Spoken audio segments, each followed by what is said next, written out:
Welcome back. Welcome back. Wow, that's how we're starting. Welcome back to Basic Factor for Witches. We were just laughing because we just figured out our family connection and it threw off my entire words for today. So that's where we're at, guys. I'm so sorry. That's but fine. We are very excited. It raised our vibration. I don't know if anybody felt that, but I was just like, well, there you go. It was a natural, like, we're trying to calm things out, kind of just like get all the jitters out, and all of a sudden we're like, okay. So anyways, so I love it. Well, we'd love to welcome our new friend, Kerry Fetter, with Soulfully Alive. I'm so excited. We're so happy. We love it. We were just literally chatting with Kerry right before we started our podcast episode that we actually know family. So I would say we're technically related. Let's be honest. We would be in a very distant way. By marriage. So I am having a good laugh over here. Sorry, Jess? By marriage, maybe? Well, not married anymore. But no, but there's blood related. Basically marriage, but it would be third, fourth cousin type. Oh, totally. You'd be related directly to our cousin who's the product of that marriage. Anyways, it's fun. The product of that marriage. Oh my God, I love it. That's so funny. What a good, it was such a good laugh. And I'm going to do a quick background before we bring Kerry on to tell us her beautiful story.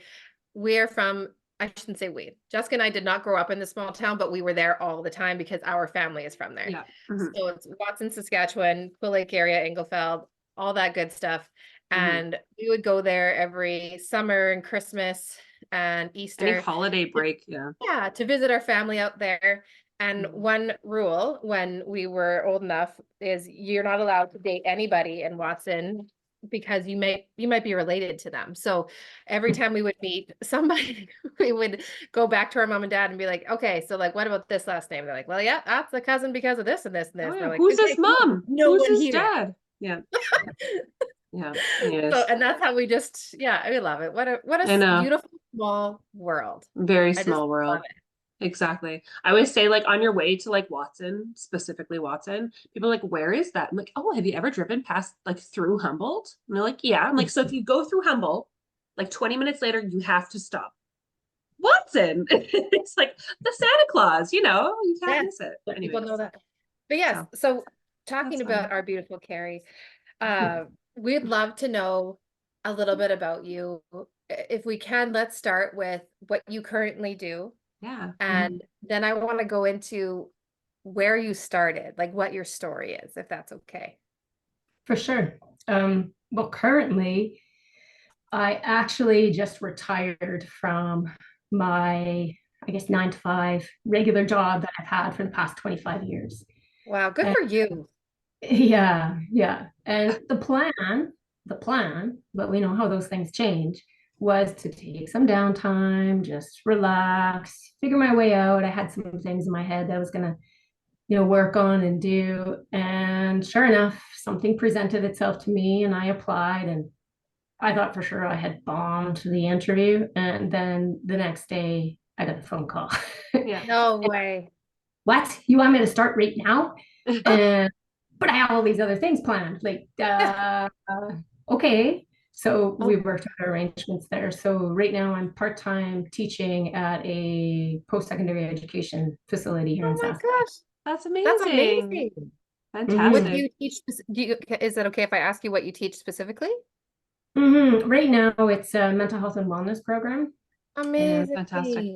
Yeah. So really it ties into a lot of some of those things that are unknown in life that we don't see, and changes our perspective in how we engage and interact with individuals. And I think sometimes the more awareness that we have about those things, my incense is kind of just good. Love it. Love it how it's getting wild over there. That's good. I think sometimes the more that we just can sit and be silent and watch and observe and be that witness to the events that are going on around us, we get a bigger picture of some of those other things that are occurring in life. And it's not just necessarily what's in between those parallel lines. It's what's happening out over here. What kind of other factors are going on? So yeah, I think that's really interesting. And I know just something I always think of is like during speaking of, it's my husband, sorry. Thank you, babe. Love you. Usually I'm yelling at him. So on the podcast, I should say.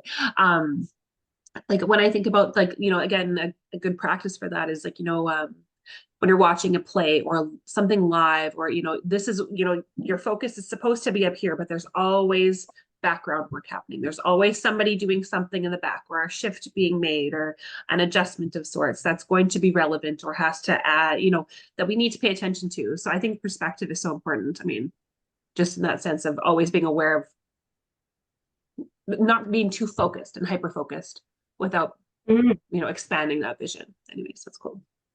For sure. No, watching what's going on in every direction, those eyes in the back of the head, right? Not just the physical sense, but that metaphysical sense too. Exactly. Yeah. I guess that's a really good point. Sorry, I'm going to jump ahead here. I did see that you do like intuitive healing. But pretty, like you laugh, but it's like, I love it because Jessica gets so excited that she's like, just tell me everything about you. Exactly. But no, I think like, again, when we're like using, again, not using that force or that sight, but being like, okay, well, what do I feel in this moment? How does this make me feel? What am I smelling at this moment? What other sorts of feelings are around there, whether it's a physical feeling or an inner feeling or a gut feeling, right? So cool. I know Brittany's like, you're wild, just tone it down. I just laugh. I'm just like, you're scary and no, just kidding. I know. Sorry. I'm just loving the energy here. It's like, good. And just see which way it goes, and if it goes into left field, whatever, it's okay. All right, it's fine. Exactly. We usually circle back. Just like it's like really flowing. It's like, okay, here we go. Oh God, and away we go. So where did your metaphysical story start? Oh, if I really think back, it probably started when I was a kid. And as a kid living back in small town Saskatchewan, very close to where you guys are from. Nobody knows how to get to, because there is no highway that goes through our place. You got to take any. It's a journey. There's one journey. I've got lost on my way there. True fact. True fact. True story. That house that has like the really tall like tree house. It's like a big. Do you know which one? It's like a saucer. I'm like, then I know I'm on the right road and go straight-ish, but it's gone. Sorry, I interrupted you. Yeah. No, I know that farm very well. But yeah, so basically when I was about 5, and we lived in just a nice little small house in the very corner of town, nice big garden plot, that obviously we had all of our things growing every year. And my room and my sister's room was in the basement. And I remember always going down into the basement. I was fearful of going past that furnace. And it was an open furnace area, because there were times where I would see shadows or something that was lurking there. And as a kid, it was so ominous. And it was so present that I was like, what is this? And of course, I didn't want to tell anybody about it. In a small town, you go to church every Sunday, and and if you're seeing things like that, well, maybe there just might not be something right with Kerry. So they might be really bringing you forward and being like, we're going to bless her, especially. Exactly. Right. Especially 45 plus years ago. So yeah, it was scary at that time. And growing up, I will admit I was one of those little odd ducks. I didn't, there's not a lot of people in town. You try and fit in as much as possible, but I was never really good at knowing how to express myself or just put myself out there. Everything felt forced. Everything felt like a really big effort to engage with people. And even today, I still struggle with finding my words or just finding those people. But what I found is that the ones that I connect with the most are the ones where the information flows that much more easily. Yeah. For a large portion of my life, after those types of experiences and kind of feeling like I was just the odd one and there's some really crazy stuff happening over here, I just shut it off. I just said, no, I can't do this. It didn't seem to fit right. Nobody else was talking about this kind of stuff. So you just close those doors and put it off to the side and say, you know what, maybe sometime in the future it'll come back and it'll present itself. And as time went on, you'd hear people talking about different things. You'd be like, oh, well, that's kind of interesting. And when was it? It was probably after I had my second son. The house that we were living in, swear to God, there was something in that place. And that was the first time that I, as an adult, had that type of an experience. And it was funny, I guess, looking back now at the time, but when it was occurring, I was freaked out and I was scared to go to bed. And my husband was working night shifts. So it was just me and the two kids in the house. My youngest would have been about 3 months old. And I could hear something walking up the stairs from the basement. I could hear the baby gate open. And I'm going, and I know it's not my toddler. And I know it's not. And you have two babies that you're like, I have to be the adult here. Exactly. Right? I can't call somebody else. In bed, and my blankets are pulled up like this. And I'm like, please, no, please. No. But you can hear footsteps coming. And it's to the point where, and I'm awake. I'm not sleeping. Right. Or I felt like I was awake. And I'm like, did somebody break into my house? What is going on? And we lived in a safe neighborhood, but things happen anywhere. And one night, and this would happen frequently for a couple of months. And one night I actually felt the bed depress, and you could feel the weight on the bed, and there's nothing there. And I don't know what got into me, but I told it to F off. Yeah. Oh, you can swear freely. You can swear freely if you want to. We're pro swearing here. I might let it roll. So just okay. Let's do it. Let it loose. You're safe here. Yeah. Okay. And in that moment, whatever this presence was, it came, and there was this huge weight on my chest. And then all I could remember was, I'm sorry. And I just apologized to whatever this presence was, whatever this entity was in my house. And I just did whatever I thought was appropriate in that time and that place, because I had no experience with this. And it just eventually eased off, and off it went. So no sleep occurred for the rest of that night. When my husband had come home that morning, I had told him what had happened, and he kind of said, well, were you dreaming? I'm like, no, I wasn't fucking dreaming. This happened. Someone's in our room. Right? And then, as any typical person who isn't in tune to, I guess, some of the metaphysical aspects of life, started looking for ways to rationalize it. Well, maybe, you have been a little bit tired lately, baby, blah, blah, blah, all these other types of excuses. And so then it kind of kept happening, but it wasn't as profound, but whatever it was would keep coming to the bedroom. And I would just say, you know what, please go away. I don't have anything for you here. And then that energy would just kind of go off in that time. And as I've grown, I guess, in my practice and some of the mentors that I've worked with, that's kind of setting your boundary with some of the spirits that you may actually be working with, is that you're saying that, no, I'm not ready for this, and please leave. However, it never really fully left. My husband had actually ended up talking to a coworker at work because he thought I was going through postpartum, and his coworker was very Catholic. That's so nice and supportive of him. Just be like, yeah, my wife's a little crazy.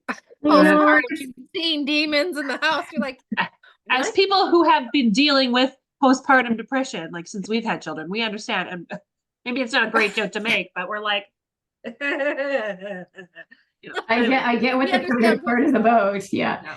So he had spoke to this gentleman at work, and the gentleman, who was very Christian, and he said, you know what? Tell your wife to say this phrase. And so my husband wrote down the phrase, and the next time it happened, I spoke this phrase, and the spirit never came back. After that, it was gone. That's amazing. So that kind of got me on this, path of what exactly is going on here. But again, I wasn't quite ready to delve into everything. Personal circumstances changed. My husband and I parted ways, went on, with my career, my kids, occupied and just mind focused on a whole bunch of different things. And what would it be now? About 6 or 7 years ago, I planned a trip out to the east coast of Canada with my kids. And my boys would have been about 9 and 7 at that time. We did a road trip. So we drove out there. My gosh. From Saskatchewan. That's a nice 30-hour. No, a little bit more than that. Yeah. That's so we did do it in 3 days. I would never recommend doing that. They were 2 very long days of about 15, 16-hour days and one that was around 12. They were troopers. They were awesome. But we got there and this way we could start exploring. And one of the places we ended up staying at was at a campground in Nova Scotia, overlooking the bluffs. It's called Ovens Natural Caves, I believe it is. And we stayed in a cabin there. We went and we explored the caves. We walked along the ocean, did a couple of things. One of our last nights there, I had another experience. And this one, it was almost as if I was more in a lucid dreaming state, awake but not awake. Cabin door opens up and right away fear kicks in. Oh my goodness, who walked into this cabin and where are my children so that I know that they're safe? The bed kind of depressed down again and I felt that pressure on my chest. And the question that came out of my mouth was, are you nice? And when I approached the spirits in that way, asking, are you nice? 3 of them, I don't know how I know this or why, but 3 of them sat along the wall of the bed. It was a bunk bed. So one of my children was up on the top and one was in bed with me. And we engaged in this conversation throughout the whole night. And that's all I remember. I know that one was a lady, one was a smaller entity, and another one was about a male, early 20s. And whatever it was that we discussed in that night, I had no recollection of, but it brought me so much peace and so much comfort. Wow. And from there, it was, I need to figure out what the heck is going on. I need to understand why these experiences keep happening. What am I inviting in? And then more specifically, how do I be careful what I invite in as well? So when we got back home from our trip, I started looking at mediums in the Saskatoon area. I went to see Angela Gale. We love Angela. Yep. And just blah, blah, blah, blah, blah. Like asked as many questions as I possibly can, describing some of the experiences that I had. And she helped set me on a path for understanding. When COVID hit, it's almost like I tripped over that tripwire and went right down that rabbit hole. And I could not stop reading. And I don't even want to say how much I spent on books and just mentoring. Books are priceless. Books are free. Books are priceless. Look at the knowledge you've learned. Exactly. No need to justify that here. Yeah. But as I'm like, don't look at my background. I'm like, oh God, no. There was so much. And then trying to find good sources of information. One of the individuals that I ended up reading a lot from was Christopher Penczak, who studied under Laurie Cabot in Salem, Massachusetts, who was, I guess, classified as one of the original witches of Salem. And subsequently, I actually went to Salem for Halloween this past year. That is so freaking cool. Did you have the most amazing time? You know how they say those things where it's like what happens in Salem just kind of is stay in Salem, or it's almost like, am I in a movie? Is there a camera rolling here somewhere? And it's like, no, this is Halloween in Salem. This is what happens. So surreal. I went by myself, met cooler. Amazing people everywhere I went. And it was like you said, those synchronicities that kind of pop up.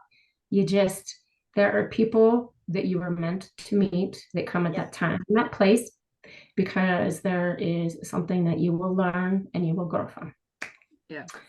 And it would be, if I go back again, I don't know if I would do much differently, but definitely something worth an experience.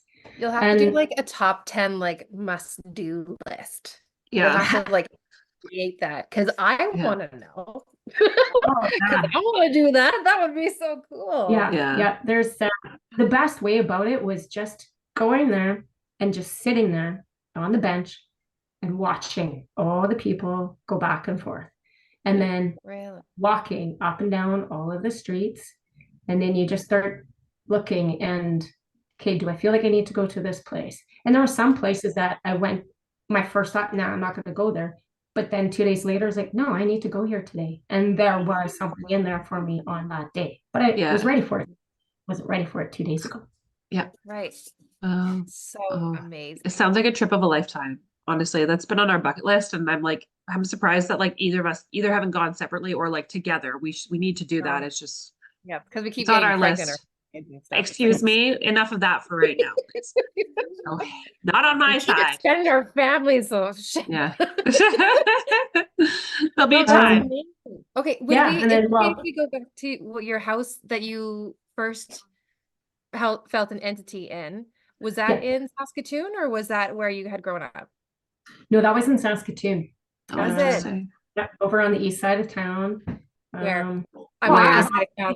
Is it my house? It was in Lakefield. Oh shit! Okay. Well, we're Lake Ridge, anyways, where we grew up for the most part. But anyways, oh my god, you'll have to message me the details afterwards because I love a good haunted house, even if I'm just driving. Well, if the entity's still there. True. She may. Well, that's the thing. The entity may have followed her, considering so many more. Yeah, just went to sleep for a while. You never know. Well, and that's the other thing too that I've learned actually as just growing and developing in all of this is that sometimes spirits or entities or whatever it is, they do people hop because everything comes down to energy. And sometimes when they need more energy to feed their own growth, then they go to whatever it is that's available that they can now themselves even that much more. Yeah. Right. So one of the things that you want to be careful of, obviously, is if you are going to delve into that field, is being careful of what you call in. Yes. Yeah. I definitely kind of go in with like my white bubble of protection. Well, it's not white, it's gold because I'm bougie. Sorry, and I'm just like, no, I'm like, but I want to show up as a observer. Mm-hmm. I just am so curious, but I'd like to see from like a bystanding. Yeah, safely. Participant. Yeah. I just want to like on the other side of the glass kind of thing. Yeah. Of like someone who's in jail, which is I'm gonna assume to be the entity in a home. That is your space. I'm just gonna hang out here. Exactly. I just want to see what you're doing in there. Yeah, I think that's interesting because like with some entities as well, you're right, like you have to kind of be in the right mind space to approach it. Again, those boundaries are so important. But I mean, again, from an observant standpoint, you being at that point in your life with a toddler and a newborn, and the stress of not sleeping, and you're in this anxious, and it becomes a darker state because that state can be a dark time, right? Like that third trimester of sorts, right? So I mean that negative energy that we don't intend to have but do have can also be what attracts some of these entities as well, right? So of no fault of yours, right? That is just so that's I think that's amazing that you were able to kind of start that boundary kind of without having any knowledge of what that could have what it could have been anyway. So I think that's really great, and a kind of a good word to the wise of those people that aren't sure what to do or think they need to know more when really it's fight or flight in the moment, right? So yeah. Well, and that's the hard part, like even doing some of the research, reading some of the books, and I was reading out some of the rituals of, because there are some individuals out there that actually work with demons or daemons. Some of them don't like being called that. They just like being called or referred to as the dark ones. So sorry for everybody offended. But it's when I was doing some of my research and practicing some of the, I guess, devotions and calling them in, I read one out, and sure enough, in a channeling session later on, I had this new spirit present themselves to me, and it was very mischievous and late to play. And so I was like, oh, what is this? And it gave me its name. And I was like, okay. And it didn't really identify who it was right away or where it was kind of sitting. That should have been my first clue. Yeah. And then, so after doing a couple of other sessions and channeling, it was asking for things. I'm like, well, spirits don't ask for things, especially if they're here for your highest and greatest good. They don't ask for anything of you. That should have been my second clue. Okay. And then after I finished doing my research, and it kind of sat there for a minute, I'm like, okay, wait a minute. So in my next channeling session, I really asked the tougher questions and asking this spirit to identify themselves. And sure enough, it told me who it was. And I was like, no, I am not ready for this type of level of engagement. I did the evocation, the sending to release it from my space, severed my ties, cord cutting, released, gone. 6 months later, a girl and I at work, we were talking, and she was talking about the whole, I guess, if you want to get into the music industry and corruption and some of those, people at those types of levels, and how they're all, I guess, worshiping, if you want to say, this one specific daemon. Right. And she said the name a couple of times, and it didn't really dawn on me or anything like that. And then she had said it again, and I'm like, say that name again. And so she said the name again, and I was like, I called that one in 6 months ago. And I realized, because of the releasing and the cord cutting and severing that I had done, that's how strong some of those ceremonies or rituals can be, is that you forget what their names are. Right. So of course, when she started describing some of the things and the physical features that people sometimes take on when they're heavily immersed with those types of entities, I kind of told her, I said, I think you may want to consider just taking a step back from what you're researching right now, because you never know how it might potentially affect you later on. Because sometimes, even though you are researching information, you get so enthralled and you get tunnel vision to that specific point that you are almost feeding that entity in itself, and you don't really realize that you're doing it. The more you look something up, the more you state something, the more you talk about it with somebody else, it raises energy, right? Yep. And so she had a moment where she realized, and she's like, I never thought about it that way. So she did her own things, and she said, after we had that conversation, she goes, somehow the next day, none of that stuff showed up in my feed again, those things that she had been researching. Yeah. Oh, seriously? It's like the algorithm of life, literally. That's right? like, of course, the more you seek it out, of course, it's going to be there. It's going to be the first thing your phone is listening to. And it's like, so when that's it comes to the name of this entity, do you feel comfortable sharing it, or would you rather just not even? I think I'd rather not. Yeah, let's not even go there. Yeah. As curious as I am, I don't want to feed any energy towards it. I know. No. Yeah, no. I think if people want to look it up, you go for it. Wild, but we didn't give it to you. Both decided but it's just so wild that both your friend and you were essentially feeding energy to the same entity without even knowing. Yeah, exactly. That's how strong some of them are. And I don't think that people really realize how just minor conversations about things that occur, how they actually nourish those that dark space, right? It's matter that hasn't been discovered, if we want to get into quantum physics, right? Yeah. And that's essentially what it is. It's those things that lie in the unknown, but they're there waiting for somebody to observe it, because once you observe it, it then draws it into your reality. Right. As much as Brittany wants to observe everything, some things are better left. I know, I'm just so fascinated by it all. That's why I'm just like, I know. I'm like a nosy girl myself, but I was like, no, there's things that just, they don't serve your better good to know. No, it's true. As you're discussing everything and where you would have accumulated your books and your knowledge of, like, having these special ceremonies to release them, if there's one store that comes to mind that would just like have all of this knowledge, only because I'm not super aware of the other ones having the same. But do you ever go and talk to Jason from Hecates or what's it called? Hecates. I do. I have frequented his store. I've seen some of his items and some of the things that have occurred there. Yeah. I haven't really gone into deep. Pardon? You've seen things that have occurred there? No, he has discussed with me some of the things that have occurred to him. Yes. Right. Yeah. But I bet you probably go more or less to Nocturnus too, right?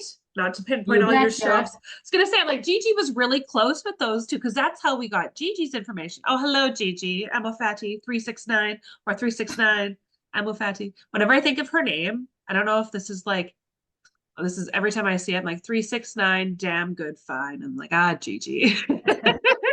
Gigi, if you're listening, which we hope you are. Oh, you are. You're lovely. There's your We shout miss out. you. We'll have to have you back. But yeah, I mean, I guess as somebody who's frequented those stores, and like we support basically all the local ones as much as we can, because there's not even enough of them to begin with. We're one of those, I mean, I'm one of those that believes that like each of them is so important for each kind of channel of magic that you might be needing at that time, right? So like obviously Hecate's has, you know, I would say the darker side of darker side of magic, but his is like where there is light, there is dark, right? So he plays with both. And then when we go to, you know, Nocturnus, it's very earthy and it's very organic in that matter. Like you know, it's similar craft, you know, it's all handmade stuff, but just two different channels of magic anyways. But so we love you both if you're listening. I love you both, and I cannot wait to come visit both of you, or all three of you, I should say, because the siblings. So, anyways, Love it. Yeah, I love all of that. Okay, yeah. I'm sorry, we like trailed off a bunch. I know. Is there anything more about your journey that you'd like to chat about before we ask other questions? No, I guess like basically that's about it. It's what I try and do in life is just keep myself open as much as possible to the potentials that are out there. And as much as I want to go this way, I need to understand that sometimes it might go that way or that way, and little snake turn like this. Yeah. And it's been interesting even exploring, well, with hypnosis, because I do hypnosis with people as well, that sometimes what you think is the root of the issue or where that emotional foundation comes from, it's not. And well, I had one client go back to 1492. Wow. So yeah, it's the mind is such an amazing organ that if we could actually open it up, just like that movie Lucy, where she gets up to 100. That's right. Yeah. Can you imagine having that capability? Obviously, power in the wrong hands. Yeah. Is not good, but exactly. Yeah. Yeah. Well, that's yeah. so interesting. So yeah, so you do a few different things. You do hypnotherapy. You are also a Reiki master, and then I spoke a little bit earlier. You do intuitive work, right? Through healing, and then I noticed something. You had it profiler of the soul. I need details. I need to know all of that. What does that mean? Just tell me whatever you want to tell me. So in my rabbit hole that I dove into, I studied under somebody called Andrea Hess. Okay. And okay. That's what's called soul realignment. Yes. Okay. So my perspective and my take, the way I spin that whole modality is you essentially are profiling somebody's soul. You're giving them the nuts and the bolts to understand why they do what they do. And sometimes in this life, why those patterns keep repeating. So for example, an individual that I saw, she had this fear of water, no clue where it came from. There was nothing that happened in this life where water was involved. And her fear of water was so bad that even when her own daughter was drowning in her dad's pool, she couldn't jump in to save her. But somehow, miraculously, she said, I don't even know how I stretched myself that far, but I was able to stretch myself far enough to grab my daughter and pull her to safety. Oh my gosh. So when we went back and we went into her blueprints of her soul's profile, what we had found is that in a past life, her and a group of friends, time frame was unknown. It was about 4 or 5 lifetimes ago. And they were playing near a pool of water. One of the friends had went in the water. None of them could swim. One of them had went in to go retrieve the ball or the item that they were playing with, went too deep, started drowning. And she in that life attempted to go out and save that friend. However, she couldn't because she was not able to swim herself and therefore had to withdraw. And so, of course, everybody was in that group. There was the trauma that was imprinted around that situation. And sometimes what ends up happening is, well, the soul always remembers. And if it doesn't forgive itself prior to going on to its next life, it carries that energy with it. And so sometimes these patterns repeat themselves. And it's not because we've done anything wrong in a past life, but what has occurred has had such a huge emotional impact on the soul, on the individual, that imprint then carries forward. So it's almost as if some of these situations keep repeating in different lives until we understand that it's not your fault. Okay. And sometimes in past lives, we've had to make decisions because it meant safety and it meant thriving. And when we go against those two core concepts, then that's when those imprints become embedded within us. So this is what the soul profile, I like to say, it is literally profiling the soul, because it's giving you that depth of understanding about yourself. And sometimes you just really don't even, wow, how is that even possible? And it's uncanny how accurate sometimes it is. Yeah. It sounds like just like the similarities that I'm hearing between like the profiling versus like past life regressions. It sounds like the profiling is more of like an up-to-date version, if that makes any sense. It's like the reason why the soul is doing what it's doing right now is as a result of XYZ. Whereas I feel like and you can correct me if I'm wrong, past life regression, I mean, is like figuring out what the path is, good, bad, all the things, you know, where we existed, what our souls looked like.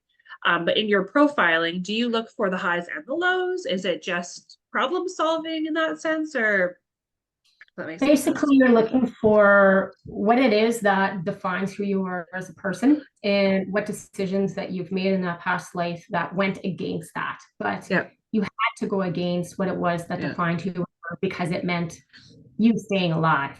Whereas if you're doing a past life regression, to go from this life, say for example in hypnosis, to do a past life regression, you're following a specific emotion in this life that's presenting itself, and it's presenting it in an overt way that's, I guess, inhibiting you from really enjoying life to the fullest. So for example, has anxiety, can't go out into public spaces. Well, we tap into what that actually feels like, what that is, and then we follow that back to wherever it takes us. So sometimes it may actually be to your mother's womb when you were just growing, because the only thing that the baby knows is what its mother is sensing. It has no physical concept of life. It just knows emotion. Yeah. Oh, that's so interesting.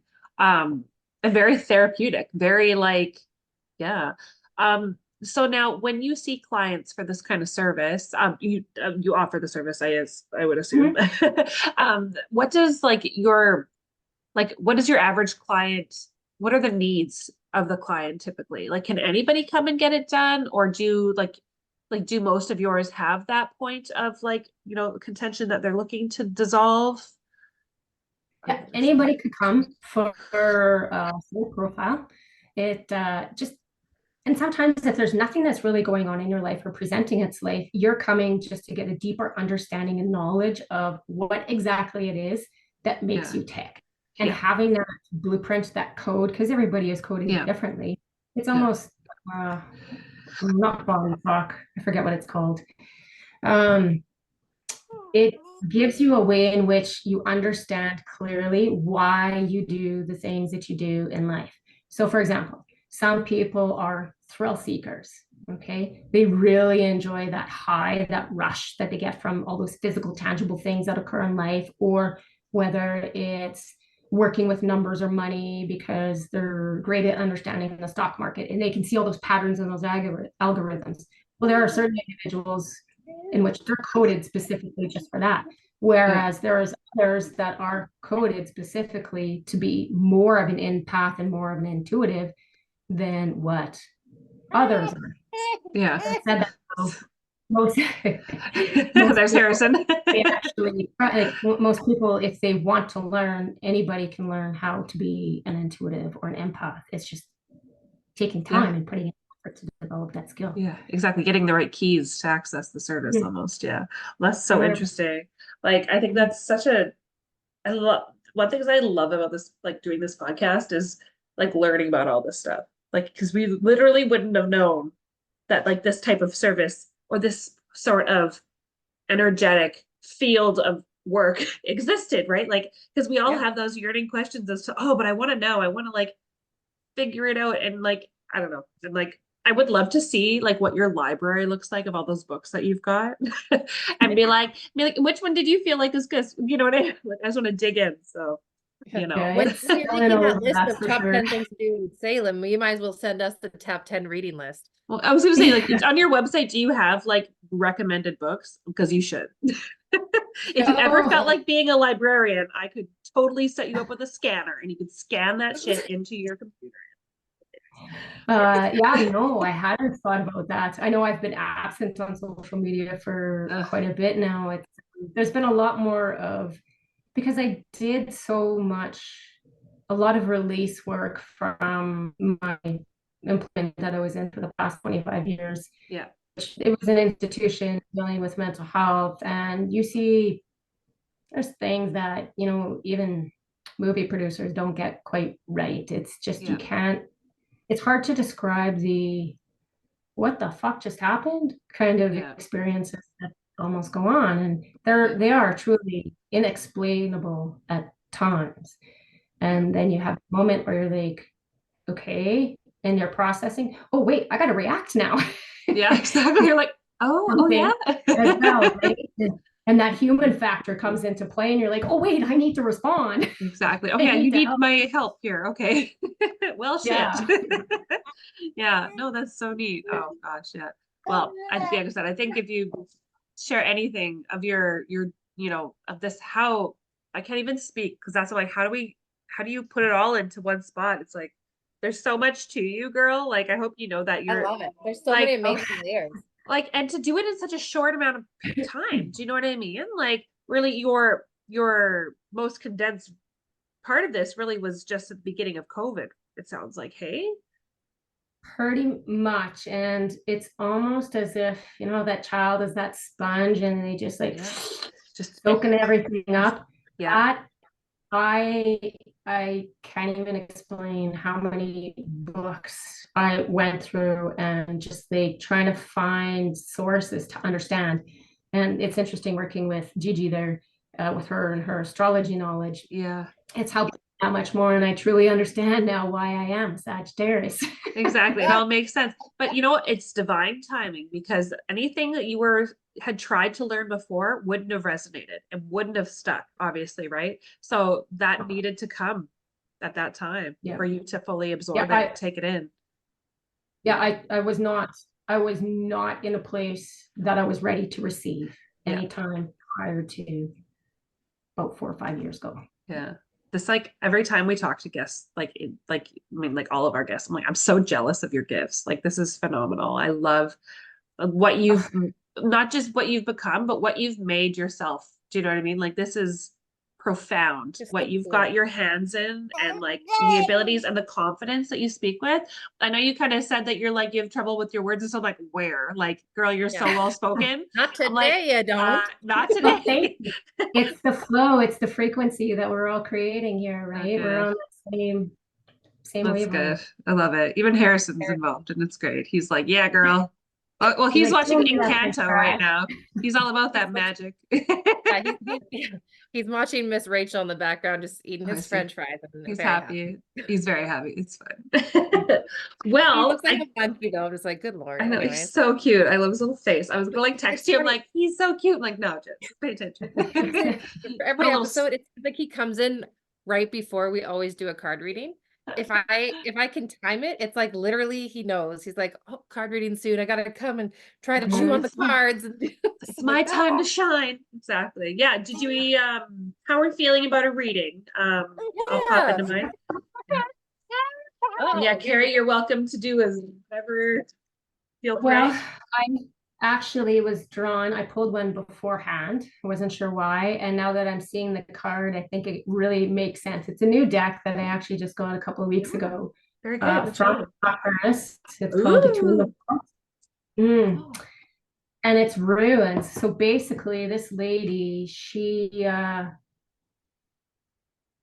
certain situations and places that she was in, she found certain items. And so she's always kept those and then collected those. And then she made a deck that's based amazing. upon those items that she found in those places. And so the one that I drew is the heart Oh, card today, beautiful. right? And so as you can see, it's 24, 2 plus 4 is 6, right? Yeah. So 6 is all about maintaining that presence with everybody that you're in, supporting each other, creating that nurturing network with everybody. 6 doesn't have that, I think, negative meaning that sometimes people think it does, especially if they see triple sixes. Yeah. There's a missing piece to that people, I think, just gravitate to. And when you can actually take it for its raw essence of it, is basically just knowing that you're there for everybody or others when they need to be there. And so for this one, it's very interesting. So this heart-shaped rock was a gift from her husband during a very difficult COVID-19 pandemic lockdown. He found it on their anniversary during a walk on the beach. And basically, it's just telling us that love is enduring and it can occur with or without materials of any time. So tomorrow, I guess, is Love Day. Love Day, yeah. Wow. So maybe it's just that moment of reflection for the collective that you don't need a special day to celebrate your love for anybody that's out there. You don't have to have that commemorative moment on a designated holiday. Yeah. It's living in the moment with your friends, with your family, with your partners, whoever they may be, or you know, even if it's just your furry loved one that, you know, mine's sleeping on the chair to be here. So having that moment in that space and just enjoying what we have inside of us, because you can spend as much time as you want identifying with all of these things that are outside of us, feeding and nurturing your soul with the material things in life. But truly the only thing that we really need to understand is what we actually have within, and that'll give us everything that we need to present ourselves in the way that we can move forward. Yeah. Wow. Okay. From like the soul outward. I mean, it's like, that's like, I love this again, the synchronicities of everything that we talk about. There always is like, I always say the card pulls like the nice bow on top. And like for people, I know people are like, they pick the cards ahead of time. We don't. We didn't know where this conversation was going to go when we stared, right? Like, we have no idea. Literally, that's why we try to pre-warn everyone. Like, we don't know what's going to happen. Whatever's supposed to happen, it's just going to happen, but we can't tell you what it is because we don't know yet. Exactly. Okay, let's just see here. So for the collective, okay. Okay, before I even pull a card, I saw like what kind of looked like some big evergreen kind of trees reflected in some water. So I don't know what that means. And then I thought I saw the letters D-I. It almost like a D-I-D. I don't know. I don't know. Anyways, take it if it's yours, take it if it's not. I don't care. Don't make it fit. But that's just what I saw, and we'll see what comes out. Okay. If you see it, you have to share it. That's like the rule is like in mediumship is you have to do it. Okay. The butterfly. So I'm pulling my Kim Kranz, the wild animal unknown, because I love her dearly. Let's go. And because there's so much in this book, I do read my little excerpt. So the butterfly, undergoing great change and transformation. The energy of the butterfly is with us during periods of transition. Since air is the element of the heart, this change usually involves relationships, or if you love your job, perhaps your career. Since transition is accompanied by some kind of discomfort, be extra patient and kind during this time, especially if the butterfly is you. Let solid friends and activities support you like a cocoon, committing to one daily routine, a meal, practice, or prayer, done at the same time, place, that will do wonders for the lifting of a butterfly's spirit. So when you're in balance, you're cheerful and you're graceful. When you're out of balance, you may be fragile or frustrated, to bring into balance a daily routine. So cool. I like it. There you go. And I'm pulling from a deck that I'm pretty sure, Jessica, that you got me. It's the Dreams of Gaia. I don't know. I don't know. Maybe when we were in Calgary together. Maybe. I don't know. I don't remember. I've got too many decks now. It's just like, but that, whatever. I just go in there and I'm like, which one am I supposed to go? And then this one was just like, hit me. Exactly. Take it. Get it. Yeah. So it's a tarot deck, and so the one. Ooh, Ooh, I don't know what it means, but I'm excited. Give me a second to look it up, but this is what it looks like. Okay. So that is, okay. Is that a, Not that's a water spirit? Is it? Yeah, it's Oh, water. sorry, Or is guys. it These cards are kind of small, so it's hard for me to. So what? seven? Yeah, I That was almost gonna say reminds me of Pisces energy, you know, That's especially literally what I was thinking. I was like, because of the water? fish. Maybe is there fish on the card? It kind of looked like fins almost, or like It an is the angel suit. fist kind of like fins. Anyway. Mhm. It is the suit of water. So let me Mhm. just see here. Seven of water. No, it's the suit of water, but I is know, that but I seven? thought there was a seven on there. Yeah. Oh, you're right. You're right, Jessica. It is. So it is the seven of water. So the keywords here are knowing, Oh, trust, faith, surrender when it comes to control, release, peace, certainty, and passive. And some key phrases for this card are surrender to the flow of life, relinquish the need to control, all happens as it meant to, the future will bring what you need, not what you want, control is an illusion, your influence on the future is limited, yield and be flexible, and a gentle, passive approach. You know, what stands out the most to me is the future is going to bring what you need, not what you want. what you I like, want. Exactly. I also like realized that when you showed it the first time, I literally did not see those fish there. I was like, oh, are those, really? is that fire? And I should go back on the recording because my face is like, is that fire? Why is it fire No, card? I was like, no, that's water. Yeah. that's so No, I that's like that. interesting. Before we go, I always find like stuff that leads up like to the Zoom meeting or whatever. There's always something that I've picked up that like needs to be shared, and it's like now's the moment. So that I came across this story on TikTok, if anybody's familiar with TikTok. Now, there was a fisherman, you know, gentleman here. He goes, he catches out a couple fish, whatever. So while he's fishing, a gentleman, a business person comes up to him and says, hey, like, you could make so much more money if you just caught how much, fish in a day? Like, what do you do? And the gentleman who's fishing, he's like, well, I catch like 7 or so fish and then I, go home and I spend some time with my wife and then, we go on trips or we spend some time with the kids and, I really like to sleep in. And the guy's like, well, yeah, if you caught a few more fish, you could turn this into an empire. You could, make all this money. You could, travel the world, and then eventually you could sell this business in like 10, 15 years. And then, and then you can retire. And the guy's like, well, then what do I do? And the businessman's like, well, whatever you want to do. And then he's like, well, I'm already doing everything I want to do, right? Like I get to spend time with my family. If I get to go on trips, it's amazing. I get to sleep in when I want to sleep and I get to fish because I want to fish, right? It's not because the end goal is the exact same as right now. It's just looking for what we actually desire in life and what our needs are at the end of it all. Anyways, I'm sorry. That's my really chopped up, butchered story of the fishman, but fish and water. But it's a perfect story. I mean, love it. I'm so sorry. It was so much better when this person was saying, I was like, it's beautiful. But anyways, it always happens that way. Like somebody needed to hear it. So yeah, think about that. But you know how it goes, it's people always they forget what they have in life, right? Yeah. And they end up looking on what's on the other side of the fence, or maybe the grass is greener over here. Yeah. But then there's always somebody else that's looking in on your life. Yeah. And they're seeing you as the other side of the fence for them. And they're seeing you as the grass is greener. So a lot of times you don't need to look outside.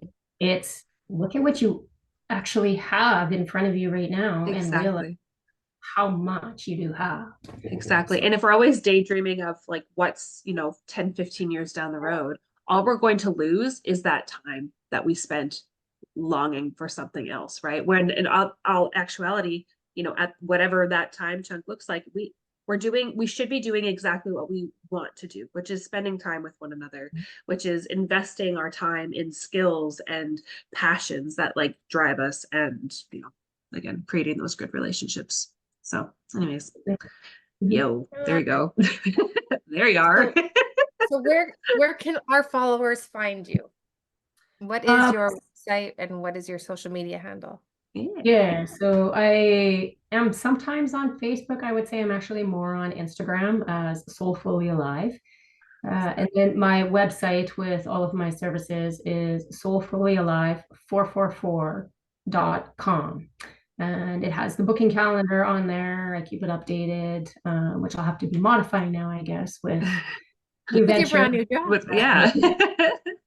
And yeah, just creating some different spaces. And that's the thing too. If you're not intentional about all this free space that you have, about what you want to bring in, watch out. It'll fill up It'll fast. fill up. Exactly. Right. And Yeah. obviously, if you're being mindful about what you're applying for, where you're putting yourself, it'll fill your space up for what you need at that time. So, yeah, it's just something that I'm learning a little bit more about. I need to be a little bit more intentional about what I'm doing because those things are coming in. So I better be prepared. No kidding. That's a good lesson for everybody. And honestly, I needed that right now because we're planning a trip back home. And I'm like, okay, I've booked out like so many days already. So I'm like, oh God. Anyways, yeah. Intention is so important. Exactly. Wonderful. Well, thank you so much, Kerry. Honestly, this was like a wild ride. And thank you for letting us throw questions at you from every which angle. No, it was great. It was fun. It was organic. It was just awesome. Awesome. Yay. Oh gosh. Well, we'd love to have you back if you're up for it. Like I said, you've got this I like your when I envision your brain, I'm like, holy crap. I'm like, like intimidating, but like you're like I said, you just have this effortless way of sharing. So very good storyteller and obviously a great teacher. And like we can tell that right now. So well, I even get lost in my own brain. So there's lots of stuff in there. It's good. It's good. Right on. Jessica, where can everybody else find us? Well, you can find us on TikTok, Instagram, and YouTube at Basic Banter for Witches, or you can email us at basicbanterforwitches@gmail.com. Leave good, nice words for us if you want, but yeah. Thanks again. Okay, thanks, guys. And then we will see everybody next week. Don't forget to submit your questions to our Google forum. So when we do our monthly card pull, that we have some beautiful questions to You betcha. Live reading on the podcast. So get them in now. And that's in our link tree on our Instagram. So, all right. Thanks, guys. We'll see you soon. Bye. Bye. Bye now. Bye-bye. Bye.